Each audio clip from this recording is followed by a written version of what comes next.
예, 저 오랜만에 최고위에 참석 같습니다.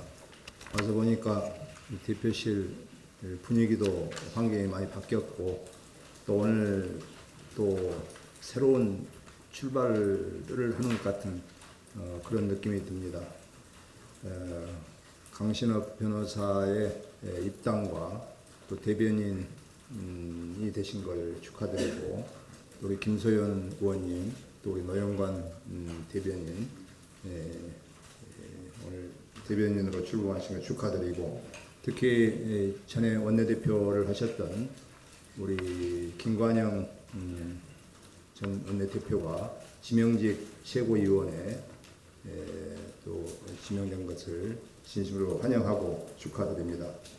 우리 모두가 머리를 맞대고 우리 바른미래당이 이렇게 힘없이 무너지는 것만은 막아내야 된다.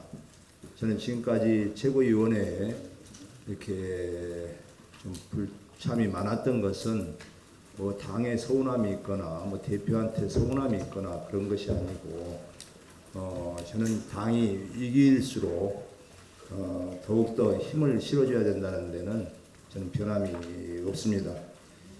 제가 국회 부의장직을 맡고 있기 때문에 손 대표님으로부터 최고위원직을 제안받았을 때 제가 맡는 것보다는 다른 분이 맡는 게 훨씬 더 낫겠다, 이렇게 역할 분담이 좀 되었으면 좋겠다 해야 고사를 했습니다만은, 우리가 바른미래당을 포기했을 때 그것은 자유한국당에만 좋은 일이다라고 생각 끝에 저는 이것만은 안 된다 해서 맡게 되었습니다.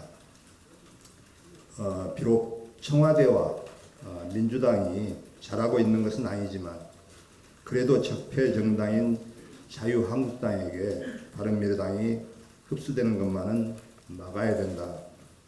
그래서 저는 당의 기둥뿌리라도 바치고 있겠다는 심정으로 자리를 지키겠다는 것을 분명히 말씀드립니다. 문재인 대통령과 민주당에게도 한 말씀 드리겠습니다. 정부의 실력은 경제와 대북관계가 우선입니다. 대통령의 유일한 업적이던 남북관계도 다시 원점으로 돌아가 버렸습니다. 오히려 더욱더 악화된 그런 느낌입니다. 청와대와 여당만 작금의 현실을 받아들이지 못하고 있는 것 같습니다. 북한은 하루가 멀다 않고 미사일을 쏴대고 있지만 청와대는 아무런 대책도 없이 그저 우리의 안보를 위협할 정도는 아니다라고 감싸고 있습니다.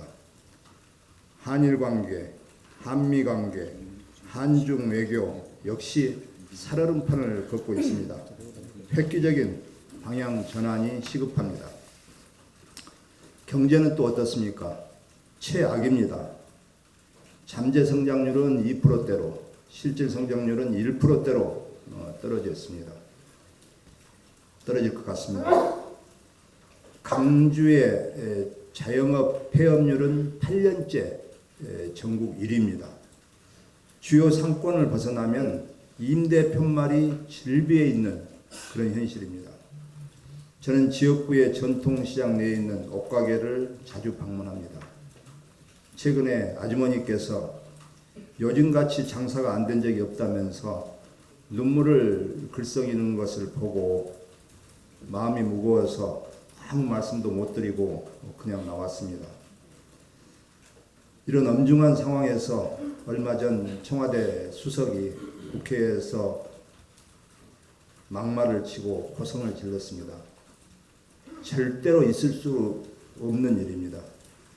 저는 문재인 정부의 오만 경제 정책에 대한 아집이 언제까지 계속될는지 걱정입니다. 자유한국당은 탄핵 이후에 전혀 반성하는 모습이 없고 민주당 지지율 하락에 따른 반대 극부만 노리고 있는 정당입니다. 대안 없이 무조건 반대만 하고 있습니다. 대화와 타협의 정치가 실종된 지 오래입니다. 이럴 때 국민들은 제3의 중도개혁신당의 출현을 애타게 기다리고 있습니다. 바른미래당이 그 역할을 하는 것이 저는 시대 정신이라고 생각합니다. 이제 21대 총선이 5개월밖에 남지 않았습니다. 여당은 야당과 협의해서 하루빨리 선거구를 획정하고 선거제 개편에 나설 것을 촉구합니다. 지역에서는 선거구가 획정되지 않아서 총선 출마자들이 자신의 지역구가 어디인지도 모르는 채 깜깜이 선거운동을 하고 있습니다. 제가 얼마 전에도 여당과 야당에게 새로운 선거제 개편안을 다가오는 21대가 아니라 22대부터 적용했으면 좋겠다고 제안을 드렸습니다. 21대 총선에 출마할 후보자들에게 21대 총선의 룰과 의원 정수를 정하려고 하니까 합의가 안 되고 있는 것이 같습니다.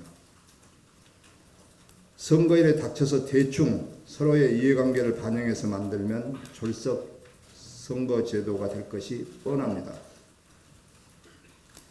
선거제도 개편 논의는 고양이 목에 방울을 어떻게 다느냐 보다도 이제는 방울을 언제 달 것인가 더 논의해야 된다는 말씀을 거듭 말씀드립니다. 이상입니다.